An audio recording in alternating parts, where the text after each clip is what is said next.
Ya, puji nama Tuhan, saudaraku. Kita berjumpa kembali dalam renungan mingguan dan kita mengucap syukur kepada Tuhan. Hari ini kita belajar mengenai satu tema yang mengusik lah, ya.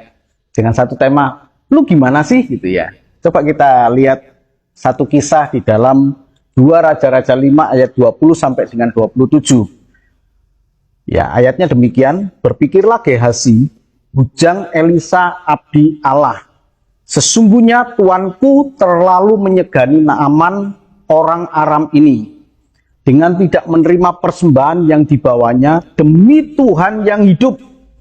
Sesungguhnya aku akan berlari mengejar dia dan akan menerima sesuatu daripadanya.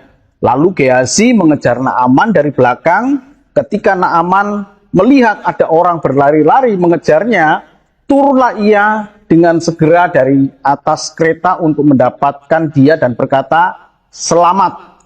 Jawabnya, "Selamat tuanku." Elisa menyuruh aku mengatakan, "Baru saja datang kepadaku 2 orang muda dari pegunungan Efraim, dari antara rombongan nabi. Baiklah, berikan kepada mereka setalenta perak dan 2 potong pakaian." Naaman berkata, "Silakan, ambillah 2 talenta." Naaman mendesak dia dan membungkus 2 talenta perak dalam 2 pundi-pundi dan 2 potong pakaian, lalu memberikannya kepada 2 bujangnya. Mereka ini mengangkut semuanya di depan Gehazi. Setelah mereka sampai ke bukit, disambutnyalah dari tangan mereka, disimpannya di rumah dan disuruh kedua orang itu pergi.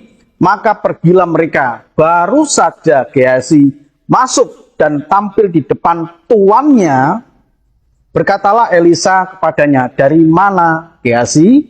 Jawabnya, "Hambamu ini tidak pergi kemana-mana."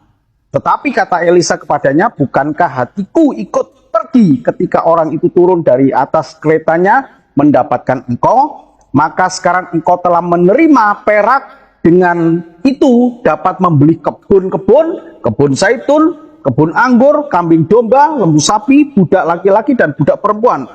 Tetapi penyakit kusta Naaman akan melekat kepadamu dan kepada anak cucumu untuk selama-lamanya." Maka keluarlah Gehazi dari depannya dengan kena kusta putih seperti salju. Amin. Wow, luar biasa. Gehazi ini adalah bujang dari Elisa.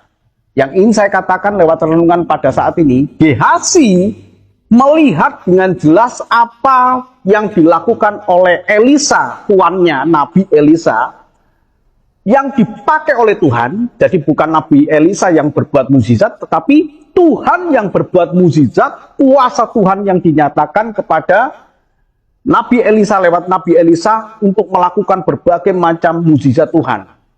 Dari perempuan Sunem, ya, yang tidak punya anak, kemudian dia punya anak. Ketika punya anak, kemudian anaknya mati hidup kembali. Dan luar biasa, dia melihat semuanya itu dilihat oleh Gehazi sebagai bujang dari Elisa. Termasuk baru saja dia melihat mukjizat yang dilakukan oleh Tuhan melalui Nabi Elisa. Apa itu? Yaitu penyakit kusta yang menimpa seorang panglima perang tentara Aram yang sangat disegani. Di dalam 2 Raja-Raja 5 ayat yang pertama itu dikatakan bahwa ini adalah panglima yang sangat disayangi, panglima yang disegani, terhormat, dan lain sebagainya. Jadi ini adalah orang yang terhormat. Tetapi ketika Tuhan menyatakan mukjizatnya, kusta itu sembuh dari Naaman, dan kemudian Naaman memberikan persembahan kepada Nabi Elisa. Tapi Nabi Elias berkata, "Enggak usah." Dia tidak mau terima. Dan akhirnya saudaraku yang kasih Tuhan, ketika Naaman pergi, berlarilah Gehazi ini. Sekali lagi, muncul kebohongan-kebohongan dusta. Dia berkata, "Aku disuruh oleh tuanku. Tuanku terlalu segan," dan lain sebagainya. Kemudian dia menerima persembahan-persembahan itu atas nama mengatasnamakan tuannya. Nah, saudaraku yang kasih Tuhan, bukan hanya sampai di situ, kemudian dia berbohong ketika Elisa berkata, "Dari mana engkau, Gehazi? Aku nggak pergi kemana-mana," gitu ya. Nah, saudaraku yang dikasih Tuhan, sudah melihat kuasa Tuhan, tetapi dia tetap memiliki keserakahan sifat-sifat duniawi. Yang ingin saya katakan, gimana sih ya? Gitu ya. Andai kata kita ada orang Kristen yang sudah melihat kebaikan Tuhan, tetapi juga kita tidak mengasihi Tuhan, kita serakah. Lu gimana sih? Coba kita renungkan. Tuhan memberkati. Amin.